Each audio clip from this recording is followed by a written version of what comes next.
Hey guys, it's me Jake from JakeMan21642. Got a very requested video for you guys today. This is a little tour and test drive of my girlfriend's car, her 1999 Volkswagen Beetle GLS. This one is pretty much just a base model GLS you'll be able to see once we get inside, because it lacks a few features. It doesn't have an armrest or a sunroof or heated seats. But this is her first car that was a gift to her from her parents for her 16th birthday. And it's not perfect, but overall, it's a pretty decent little car. It's pretty fun to drive, and I always forget that until I get in it. But she definitely is rough around the edges. Starting out, the car was driven pretty hard. According to the Carfax, it was driven 33 or 34,000 miles in the first year that the people owned it. And then in 03, it was in a rear-end collision, a pretty bad rear-end collision. You can see right here, there's the line from where it was repainted. You really can't see. I know I've got spray paint on my hand. You can see it pretty badly in person. There's a line. The complete bumper has been resprayed, because you can see right here it was backed into something and this light got broken, but there's no flex additive in the paint, so it cracked. But the bumper's been like badly resprayed. And then once you get to right here, you really, yeah, you can see it. There's a fold where obviously the body has been remolded, and it sounds different right here as opposed to right here. You can also tell from the accident that the rear seat headrests are missing, but I'll get to that in a second. The emblems on the wheels have been replaced. It's a thing with Mark IV Volkswagens. These always fall off. These are just ones from eBay that I've seen on there, because it also included these, which were stuck on. I'm not a huge fan. You can see, since this is a 99, has the pre-refreshed mirrors. And another thing I noticed, which I don't know why the people bothered to do this, it has slotted cross-drilled rear brakes, and it still stops terrifyingly. But coming around to the front, I believe this bumper has been resprayed too, or at least these fenders have. I believe the whole car may have been touched up, but I did buff the headlights today. It has projector bulb headlights. Also does have fog lights, but one of the fog lights currently isn't working, and I need jack stands to get up under it to replace it, and they're in my friend's car right now. I repainted these today. They were rusty and just silver and gross, so I just took some trim paint that I had and resprayed them. It does need to be inspected in January, and there's quite a few things it needs. It does need new blades. See the projector bulb on this side. Tires are mismatched, and they're all in pretty bad shape. These are horribly dry rotted. See the Volkswagen emblem here, and as I mentioned, this is a base GLS, so it does not have a sunroof. But at least it's a GLS, so it has power windows, power locks, all that. See your back wheel. They are 16-inch alloys. We'll go ahead and pop the trunk for you guys. We got the keys right here. The release on the key does not work, so you just have to flip this and unlock it good old-fashioned way. Trunk is clean.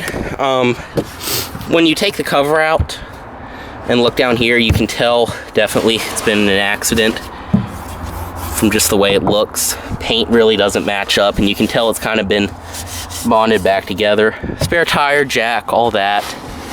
It does have a 6-disc CD changer from the factory. I believe this is a Panasonic unit, I don't know.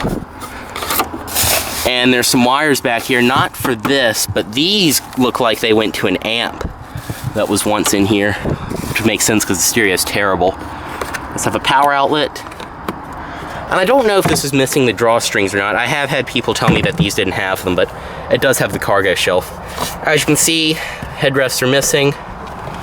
Back seat drops down, and when you drop it down completely without the seat belts, the car actually does have a pretty nice amount of space. This is definitely something you could take to IKEA and load up, no problem. Closing this. Go ahead and get inside and start it up. Car has around 135,000 miles, I believe. Yeah, 135,249.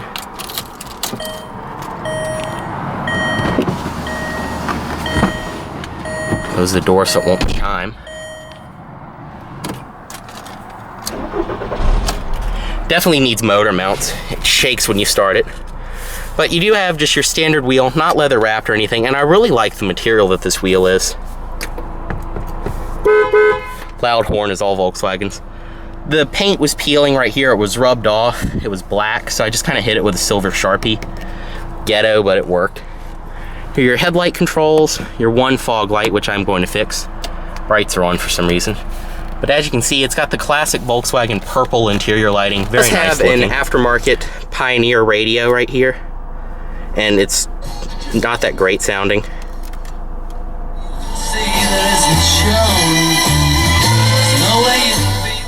It's okay sounding. It does have Bluetooth, iPod connection, all that, auxiliary. The car is wired for a satellite radio, but we haven't put one in it yet. See your climate controls. Different zones. The car has had 2 AC compressors since she has bought it, and about the 900 miles that she's driven it. You can see right here where your heated seat controls would be if it was a nicer trim. Instead, you get a dummy button that clips off. Hazards, your rear defrost. This is the pre-refresh 99, so you've got these cup holders which are pretty much useless. Even a Chick-fil-A medium cup will not fit right here. But on the 01 and up, these slide out. It does have an ashtray. I don't believe this car was smoked in though. 4-speed automatic. It's kind of a clunky gearbox, but overall it's pretty aggressively tuned and nice to drive. Remote for the stereo. Here's your handbrake. Cup holder here. As you can see, since this is the base GLS, it does not have an armrest. Another power outlet, and then there's another power outlet down here. Overall, not a bad interior. It's very roomy and airy feeling. There's a pretty large dashboard. I mean, very large. You have to get used to driving it. You can see it does have the original owner's manual, registration, and all that in here. Everything's kind of, all the plastics that are hard are rubberized. They're got a decent feel to them. You have your bar here like the classic Volkswagens. You can see in the accident, the first accident, that the airbag deployed, because this is kind of warped up, but this is all soft material, kind of resembles the steering wheel. This is nice and jiggly, but it is rubberized. This is all rubberized. Same goes for here, same rubbery stuff. GPS mount right here. I hate the way it looks, but she likes it. As I mentioned down here, lighting controls, power windows. I hate the way these switches look. They're just awkward. Door handle, chrome. All this is hard plastic, but it's the nice blue plastic that matches the exterior.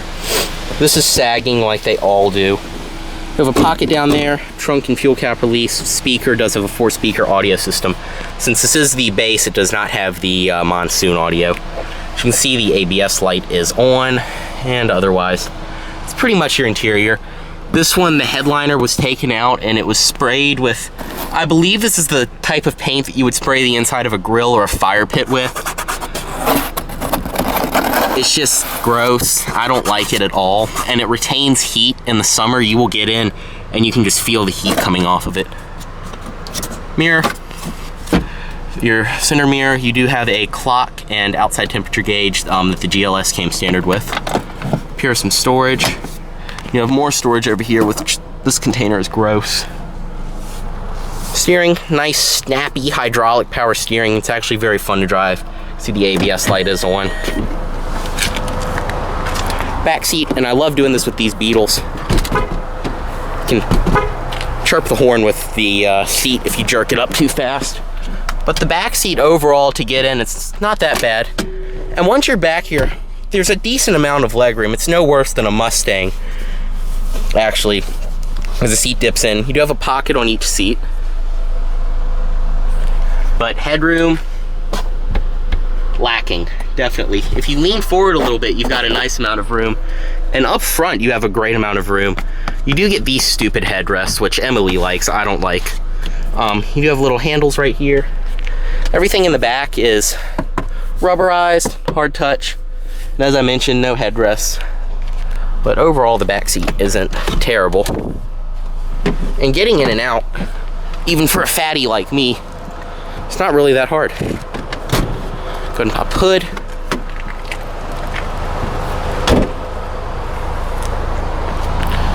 Exhaust.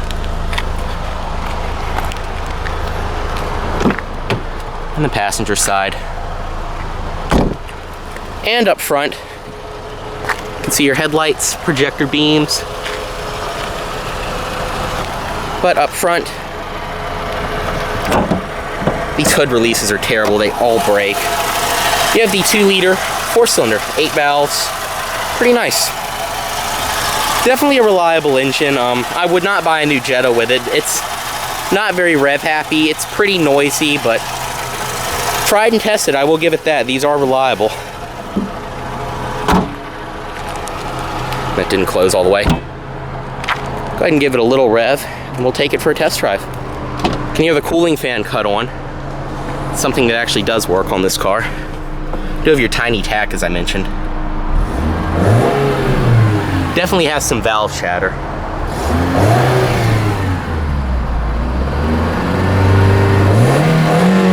No rev limiter. And as you can see, the brake light is now flashing. It does that. I don't know why. Let's go ahead and take her for a test drive.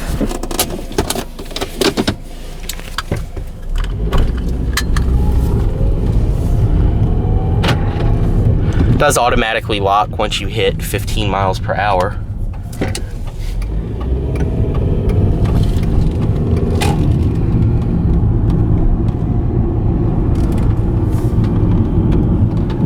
It's always a fun road.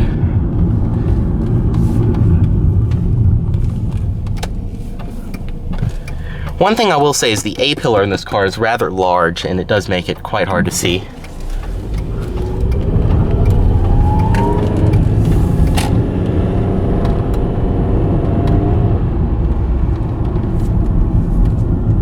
Steering is also very heavy. Typical German car.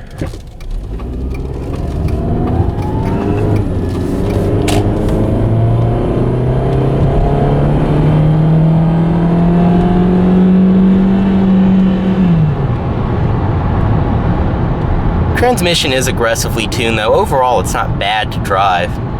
It's very snappy and responsive and pretty easy to drive too, but it definitely is fun.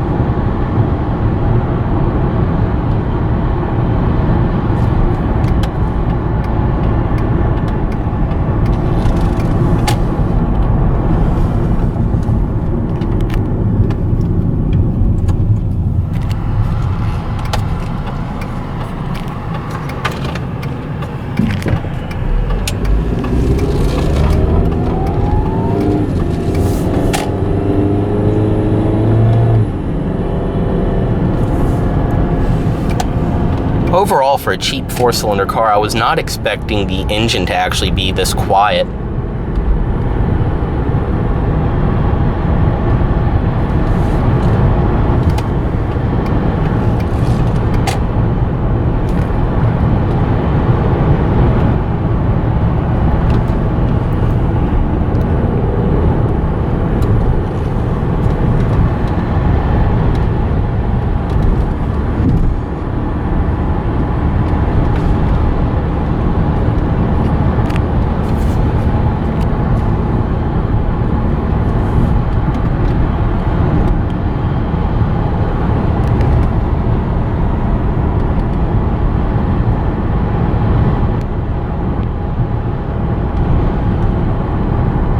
Another thing is that I've noticed with this car is the wind will throw it all over the place just because it's kind of a bubble, almost a bubble or egg design, whatever you want to call it.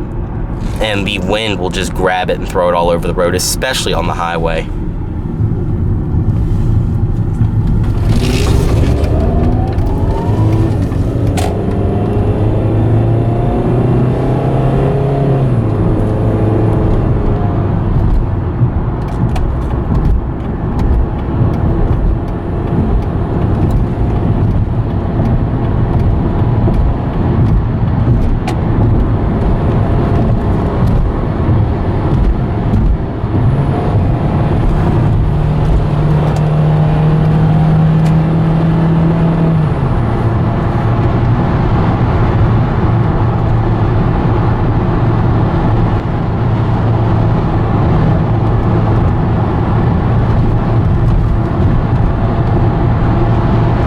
Highway ride is overall pretty good. The car does rev a bit high, but Revving at about 3,500 at 70, but overall it holds well. It's easy to change lanes with. It doesn't have much top-end power, but she's good for what she does. This is really intended to be more of a city car anyway. But the ride, actually, for as high as it revs, is fairly quiet. Overall, one of these really makes a fantastic first car if you can find one that's in mechanically sound shape.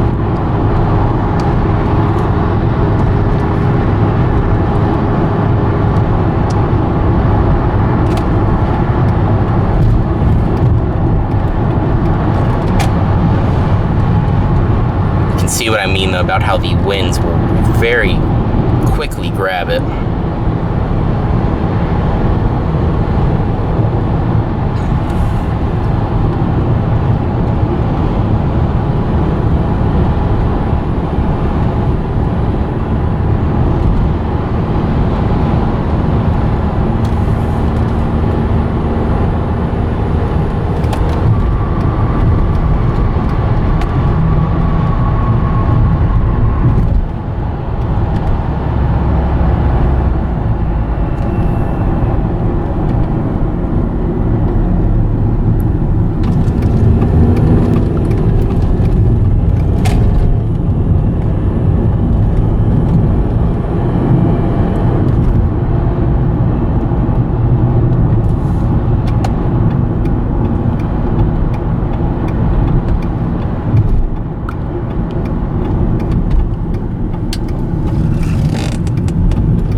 Definitely one thing too with this car is it's pretty good on gas. From what I've noticed, I've probably driven it about 50 or 60 miles and the gas gauge has barely moved. And I definitely have not been easy on it either.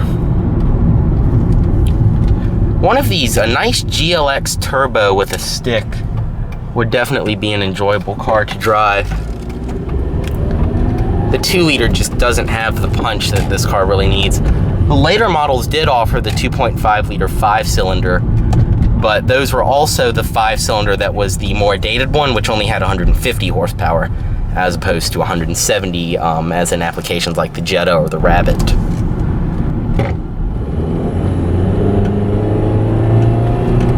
See what I mean about the transmission being quite clunky.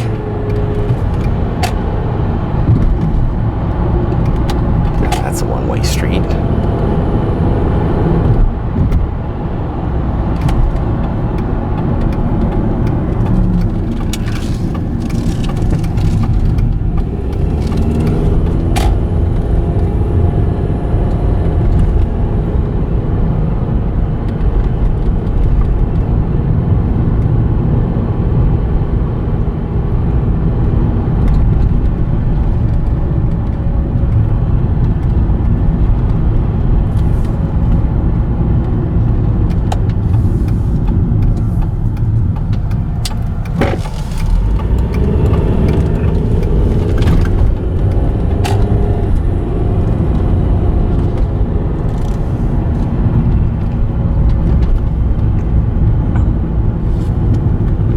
I have to say, I think my favorite part of this car is the steering, just how snappy and responsive it is.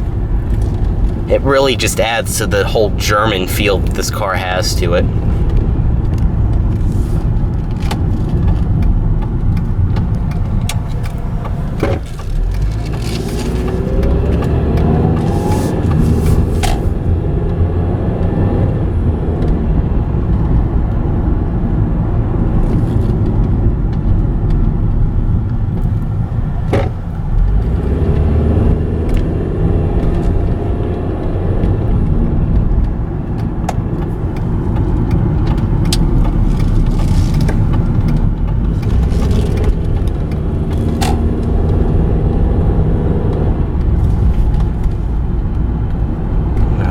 Stay there.